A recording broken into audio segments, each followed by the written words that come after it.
Campana's First Nighter program.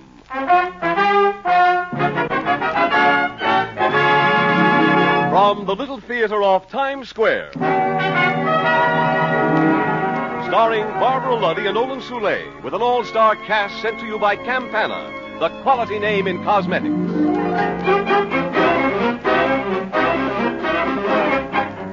It's theater time on the Great White Way, and you are cordially invited to attend the premiere of a new play on Broadway. Here's the night that brings patrons of the arts and the top draw of society to the theater. A veritable who's who parade. And now, here is your host for the evening, the genial First Nighter. Good evening, everybody. This promises to be one of the most exciting nights of the theater season, so let's lose no time in getting to the opening. Here's my cab. Won't you step in? All right, driver, we're off. Up Broadway across 42nd Street. And here is the famous Crossroads of America. Up ahead there, where the lights are brightest, is the Little Theater off Times Square. Well, here we are. Smoking codfish, I never saw so many beautiful women. Smoothie, check out the magic touch. Have your tickets ready, please. Have your tickets ready, please. Good evening, Mr. First Nighter. The usher will show you to your seats. Thank you. We'll go right in.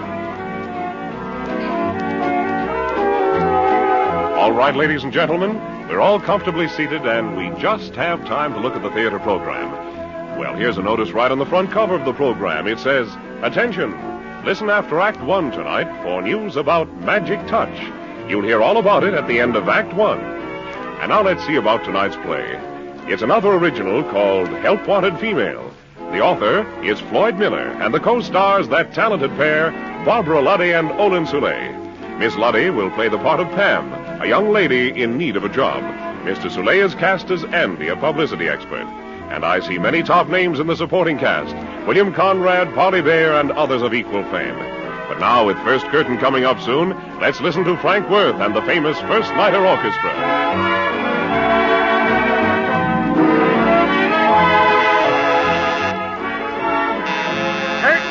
First curtain. There's the signal for First Curtain. The house lights are out, and here's the play. The whole thing started last summer when I was unemployed. Each morning I would buy the newspaper, mark the likely jobs in the want ad section, then run my legs off from one side of Manhattan to the other, trying to beat 100 other girls to the personnel managers. I wasn't doing so well until the morning I saw the following ad. It was under Help Wanted Female, and it read, "Administrative assistant to wealthy philanthropist. Must have executive ability. Be able to organize office, handle people. Salary in upper brackets for right person. Apply 3 p.m., room 1048, Drakeson Hotel." Well, I tucked the paper under my arm and started for the Drakeson. But if I'd known the heartache and terror that lay behind that innocent-appearing ad, I would have run in the opposite direction as fast as my legs could carry me.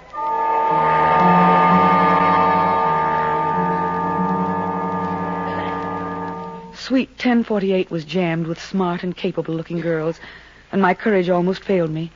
But I filled out the application blank and waited my turn to be ushered into the presence of the wealthy philanthropist. Finally... Well, hello, my dear. How do you do? Now, let's see. You are Pamela Moore. Yes, sir. My name's Mr. Julius. Sit down, my dear, sit down. Thank you. Now, I see by your application here that you've been active in organizational and publicity work. I was publicity director for the New York area during the war for one of the war agencies, Mm-hmm. and later European field director for relief of displaced persons. Excellent, excellent. Now, this position that I have available will require a high degree of, shall we say, public relations know-how. Not in the sense of producing and placing copy, but in the sense of knowing the pitfalls of bad publicity. A preventive job. Oh, you mean that you would prefer to have no publicity at all rather than bad publicity? Yes, that's it, my dear. You understand exactly. There will be, of course, other sides to the job, the building of a staff, the handling of human as well as policy problems. In short, you would be my good right arm. For I intend to remain completely anonymous in this new enterprise. I like your background and your appearance. Yes, I think you're the one. You're available at once? Oh, yes, sir. Your salary will be $125 a week to start. Oh, well, that's very generous, I'm sure. Where do I come for work? Well, for the time being, you stay home. be available in your apartment every day from 9 to 5. Now, go home and stay there until I telephone.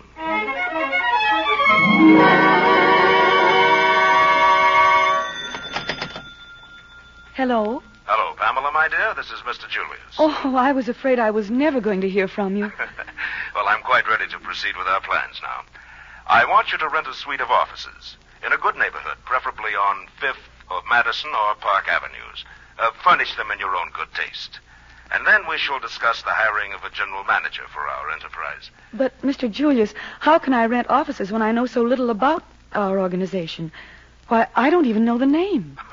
Did I forget to tell you the name? I'm sorry. Humanity United Against Hunger.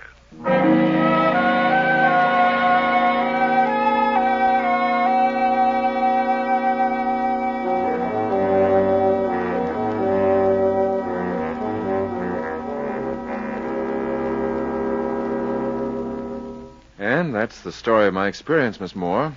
I've never quite headed up an organization like this one. What did you say the name was? Humanity United Against Hunger. Yes. Well, I've never been in the social service field, but I do know advertising, publicity, and I think I could handle the job. I think you could, too. This is a job of raising funds for the relief of European children, and I think your advertising and promotion experience is what we need. You're hired, Mr. Andrew Gilbert. You are now president of Humanity United Against Hunger. President? Is that what you said? Oh, we won't have a very large staff, so we all might as well have big titles. Okay, president it is, but, by the way, what's your title? I'm your secretary. My secretary? I'm supposed to be head man, but you're my secretary. Actually, you're head man, and I'm your... I don't get it. Well, it's really very simple. There is a wealthy philanthropist behind all this, and he wants to remain completely anonymous. I'm the only one who will know his identity, and I'll transmit his orders to you. I'm sort of liaison, understand? I understand that I take orders from my secretary. I don't care much for that. The salary is good, Andy. You don't mind if I call you Andy? I don't usually let my secretary call me by my first name. But this seems to be an unusual situation, doesn't it, Miss Moore?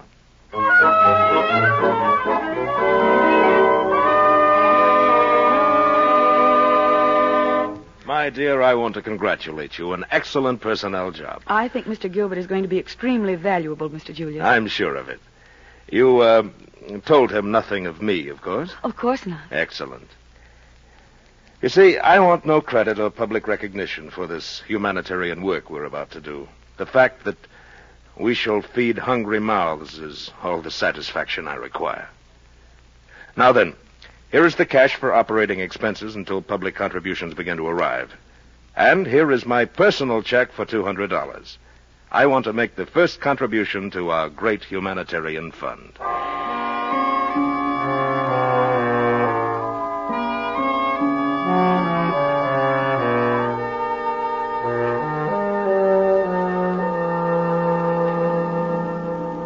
No publicity campaign? Well, you must be crazy. How do you expect to make the public conscious of our organization if we don't feed items to the columnists and radio commentators? How do you expect to get contributions from the people if we don't... I told you, Andy, we'll do it by direct mail. Direct mail is okay, but it's not enough. The country's in the middle of a food conservation campaign. The people are eager to send relief to the starving in Europe. We've got to let them know it can be done through us. We have a big public relations job to do, and we can't pinch pennies if we want to... It's not a question of funds. We have plenty of money. Well, then what is it? What in heaven's name is holding things up? He wants it done quietly, without fanfare. He. Who is this mysterious person who runs our lives? And what does he know about it anyway? He pays our salaries, Andy. Yeah. Okay. Direct mail it is. We'll get results, you'll see. We'll use blow-up pictures of starving children and hollow-eyed mothers, the old heart appeal. We might even show a plump American baby in the foreground, a montage of hunger and misery. Andy, you're not even listening. No, I guess I wasn't, Pamela. I was trying to figure you. Oh? And what did you decide? Not much yet. You're pretty, and capable, and cold.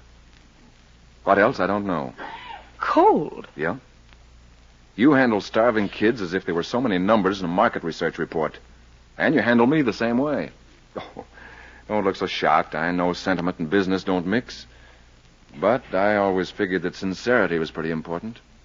And that's where I can't score you. You're one of those men who likes to pigeonhole everybody, is that it? Or perhaps I don't fit in any of your pigeonholes. Oh, you'll fit one of them, all right. It's just a question of finding the right one in time. Unless, of course, you get fired. That, boss lady, might even help me to find it. And the curtain comes down on the first act of tonight's play in the little theater off Times Square.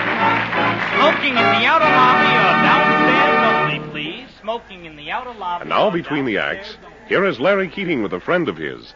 And that important news you've been waiting for. Please, Mr. Keating, won't you tell us something tonight about Magic Touch? What is it? Well, it's really too good to keep much longer.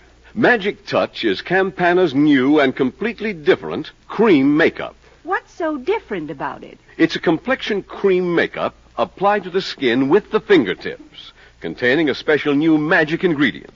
Magic Touch blends with your skin better than any cream makeup yet invented. It literally performs miracles for your complexion, giving a transforming effect that will thrill you. And it's so easy to use. No water is necessary, no puff. Just your fingertips. It can be applied anytime, anywhere. What does it look like? Magic Touch comes in a thin wafer-like compact. There are 6 heavenly complexion-flattering shades, ranging from light to the deeper golden colors. You simply stroke your fingers over the top of the creamy surface and apply it to your face, then blend. That's all there is to it.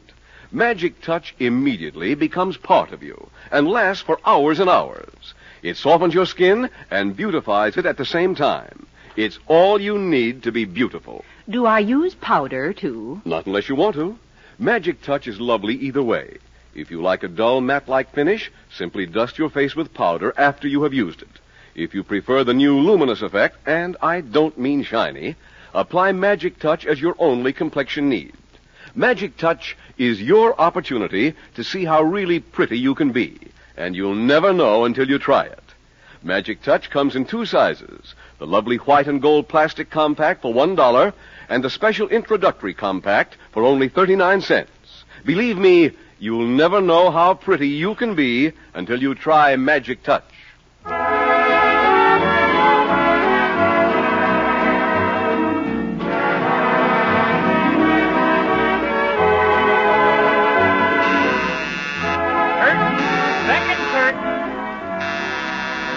First nighters are hurrying down the aisles to their seats. The lights are dimmed, and here's the second act of Help Wanted Female. Humanity United Against Hunger was launched quietly, without fanfare, just as Mr. Julius wanted. Thousands of 4-color leaflets were printed and sent to a general mailing, and the results were almost instantaneous. Money orders, checks, and cash began to pour into the office. Finally, I couldn't resist it any longer, and I took a bundle of money orders and greenbacks into Andrew Gilbert's office and slapped them on his desk.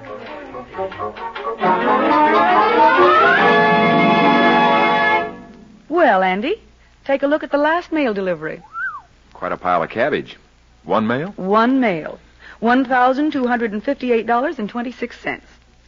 And weren't you the gentleman who said that direct mail leaflets wouldn't pull? Well, that was before I wrote the leaflets. Now, if you will endorse the money orders... You'll take them to the bank, cash them, and turn the cash over to Mr. Big. That's the usual procedure, isn't it? Well, I'm only president of this outfit, and I don't want to appear nosy, Miss Moore, but there are a few things that strike me as rather peculiar. You don't mind my thinking out loud, do you? Go right ahead.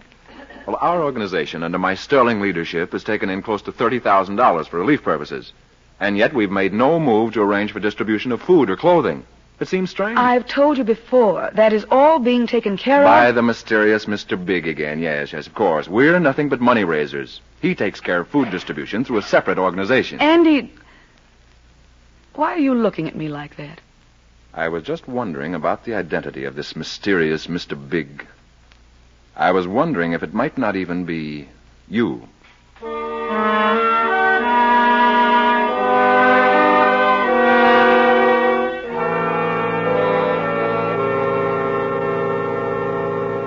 Excellent mail response, my dear. You're to be congratulated. I thought you'd be pleased, Mr. Julius, and it gets bigger every day. Yes, I'm deeply gratified.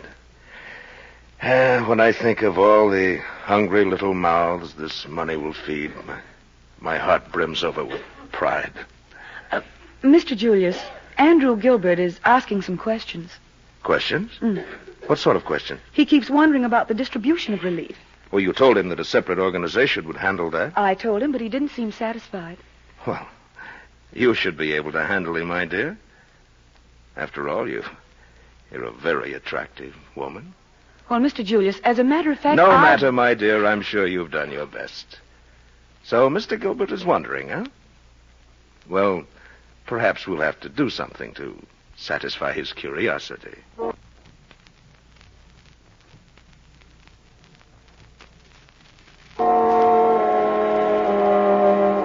I left Mr. Julius' old brownstone house on West 83rd Street late that night. As I came down the steps, I saw that the street was deserted. But no, not entirely. Across the street, his hat pulled low over his eyes, a man leaned against the light post. There was something vaguely familiar about him. Then I remembered. He had walked down the street behind me when I came to see Mr. Julius 2 hours before. I turned east toward the subway, my heart pounding. The man crunched a cigarette under his heel and began to walk. Now there was no question. This man was following me. Hey. Hey there, wait a minute. I want to talk to you. You, Andy Gilbert, you've been following me. Who lives in that brownstone house you just left? I don't see that it's any of your business whom I call on. Who lives there? Mr. Big? The mysterious head man? Well? Andy, you're hurting my arm. Tell me his name. I said tell me. Please, Andy. It's Mr. Julius. Andy, where are you going? I'm up to my neck in something, and I intend to find out what it is. I'm going to see this Mr. Julius.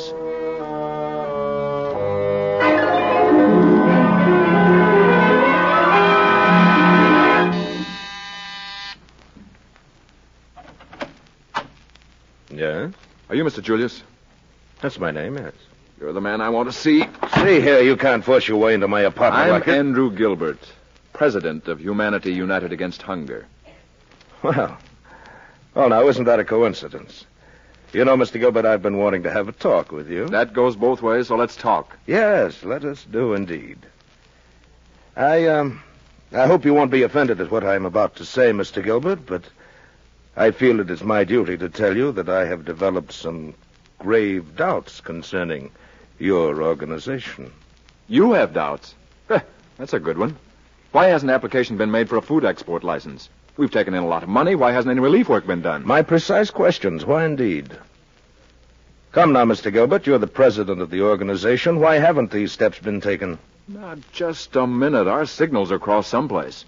You're the head man. You've been pocketing all the money. Whoever in the world told you that? Miss Pamela Moore. What do you think of that? Miss Moore? I can't believe it. Well, it's true. And I'm here for a showdown. Do you hear? A showdown. Mr. Gilbert, don't get excited, please. We must think this thing through calmly. You see, I'm afraid that we have both been victimized. All this double talk isn't going to help you, Julius. No, it's no double talk, my friend. I am almost convinced now that Miss Pamela Moore has been running a confidence game, and we've been taken in. And she seemed so compassionate, so selfless in her dedication to the hungry children of Europe. And I'm afraid that I contributed to your organization without investigating properly. You contributed? I don't get this. Yes, it's quite true. I have canceled checks to prove it. She certainly fooled me. My friend, I'm afraid that you and I fell for a pretty face. But she said... Well, I mean... Yes, I know it's a blow. I've lost a few $100s, but you, my friend, stand to lose much more. You have been the innocent front for this black conspiracy. But you will have difficulty proving your innocence. You stand to lose perhaps even your freedom. My advice to you is to get out fast.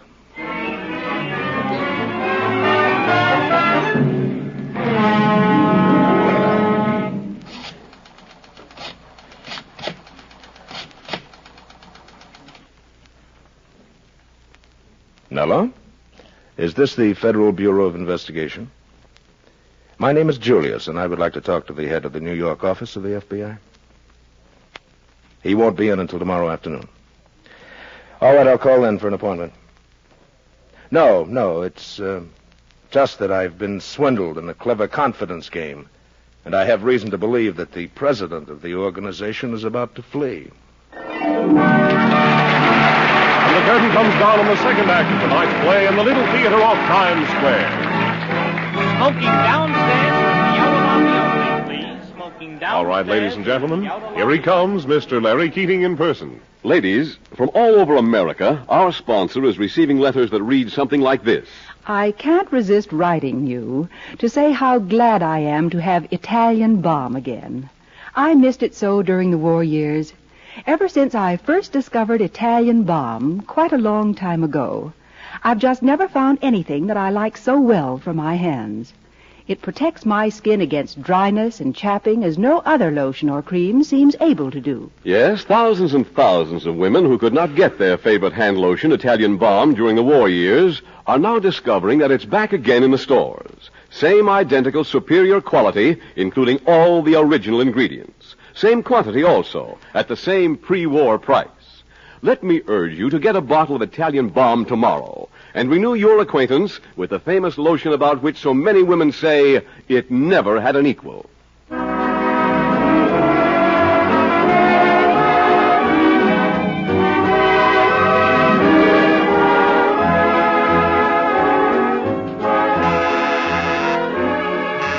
Curtain, last curtain. The first nighters are all in their seats, ready for the last act. And there goes the curtain.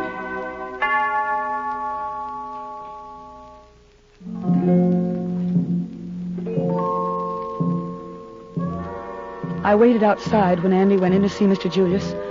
My heart still pounding, my head spinning with half-formed fears. When he finally came out, his face was set and grim. Andy! Andy! You still here? I waited for you. I was afraid. Afraid of what I'd find out? Afraid that something might happen to you. Something did. Andy, where are you going? Someplace where I can think. Can't I go with you? There's a restaurant over there. Okay, but I warn you, I'm not going to be very good company.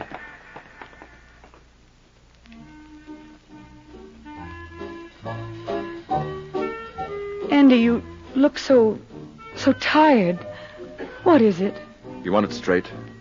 Yes, I want it straight. Mr. Julius informed me that humanity united against hunger is a huge confidence game, and that he and I have been victimized by you. No. Oh, Andy, no. He says he has canceled checks to prove that he contributed to the organization under your persuasion. He thinks you've pocketed all the contributions. No, you don't believe him. Andy. Any reason why I shouldn't? No. I guess there isn't.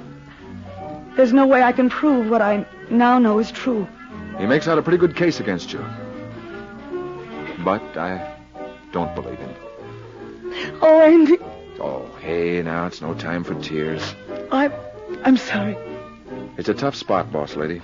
And we're both in it up to our chins. I know, and it's my fault. Andy, we'll have to go to the police. What, and get locked up? But we'd tell them the truth. You think they'd believe it? There's an airtight circumstantial case against us, Pam. A jury wouldn't have to deliberate 5 minutes to reach a verdict. Mr. Julius has fixed himself the perfect racket, and he's 100% in the clear. I'm the president of the organization. I signed the checks. I'm the patsy. What are we going to do? Well, I don't know. Now, let's approach it from Julius's angle. He must have figured it a short-term racket because he certainly knew that organizations for foreign relief are licensed by the government and that he'd be investigated sooner or later. That's why the direct mail campaign and nothing else. He wanted to keep it quiet as long as possible. Oh, I was blind not to see that. He must figure now that it's about to blow up. He's in the clear, so he'll probably go to the police himself and complain he's been swindled. Yeah. Oh, we don't have much time, baby. There's only one way for us to clear ourselves, and that's to trip up Julius. Oh, Andy, Wait a minute. I've got an idea. It's a long shot, baby, and if it doesn't pay off, we're cooked good. Are you afraid? I'm scared to death. When I hold you? Like this? I'm not afraid, Andy. Not now.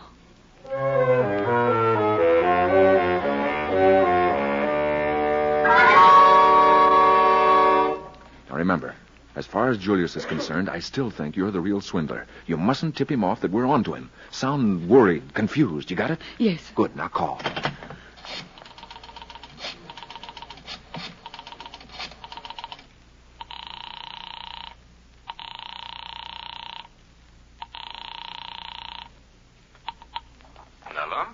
Mr. Julius, this is Pamela Moore. Yes. What is it? Well, I told you last night that Mr. Gilbert was acting strangely. I hate to say this, but I think he's getting ready to run out of town. You don't say. What makes you think so, my dear? Well, I heard him make reservations for this afternoon's 20th Century. The 20th Century, huh? Yes. That does look bad. But that isn't all. We had a record mail today, and he has with him $5,000 of the organization's funds. He has what? I told you to never let him handle the money. Well, I'm sorry, Mr. Julius, but he insisted on taking the money orders to the bank himself. I couldn't stop him. Shall I call the police? No, don't do that. They'll have to be notified, but I'll take care of that. Don't do a thing, my dear. I'll take care of Mr. Gilbert properly. It's done. Oh, you were swell, baby. Now let's just pray that Mr. Julius bites at the bait.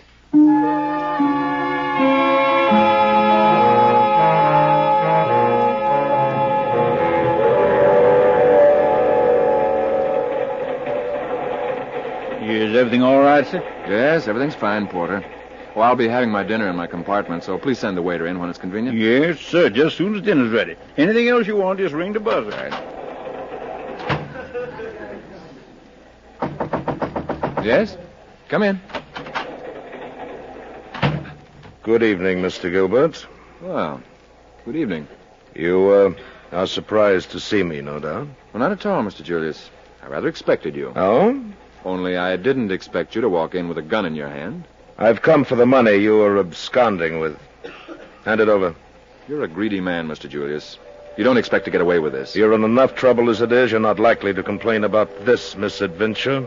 The money, please. Then Miss Moore's not the swindler at all. You are, and we've been your victims. I have been rather clever, don't you think, Mr. Gilbert? I've made close to $40,000 out of this deal in a few months, and there's absolutely nothing to compromise me. And as for you, my friend, the police will never believe your story. No, they didn't. You've told the police? Yes. When I realized what a jam I was in, I told them everything. But they let you go. Well, not really. They just gave me one chance to prove my innocence. That's what I'm doing at this moment. What are you talking about? I counted on your greed to trip you up, Julius. You had $40,000 and were sitting free and clear, but you just couldn't stand the thought of my getting a few dollars that might have gone to you. So you came to get it. And that's where you made your big mistake. A detective has been outside that door listening to everything you said. Okay, Larson, come in. You double-crossing... Look out, Larson, he's got a gun. Okay, mister, here it is. All right, Larson, he's your baby from now on. That's quite a Sunday punch you packed there. Yes, I've been saving that one for some time. And it couldn't happen to a more deserving man. Andy! Yes, here I am. Everything's okay. But I heard shots. Well, Mr. Julius is a better confidence man than he is a marksman. Oh, Andy. Hey, you call that thing a handkerchief? Use this one. Thank you. Well, the job now, Larson, is to find that money. I must return every cent to the contributors, along with a letter warning them not to give money to any but bona fide charities and relief organizations. What a pity it had to happen now, when the need is so great and there's so many worthy organizations working for this cause. Well, okay, boss lady? I'm not boss lady anymore. Oh, maybe you are now for the first time. I finally have you pigeonholed, you know.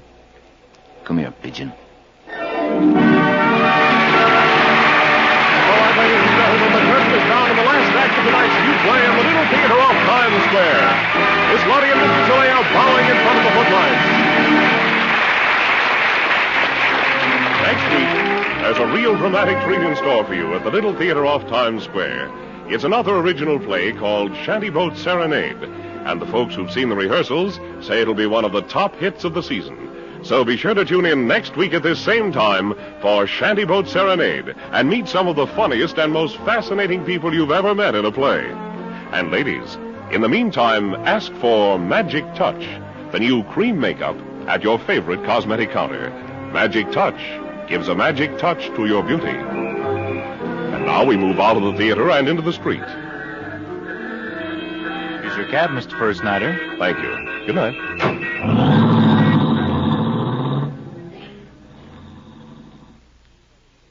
Campana's First Nighter program, starring Olin Soule and Barbara Luddy, is a copyrighted radio feature. Tonight's play was pure fiction and did not refer to real people or actual events. Take heed. Scratching an irritated skin may cause serious infection. Don't scratch. Use DDD prescription, a greaseless, stainless liquid that brings soothing relief at once from the discomfort of eczema, hives, rash. Get DDD prescription at any drugstore, trial bottle 35 cents. The First Nighter program comes to you over CBS, the Columbia Broadcasting System.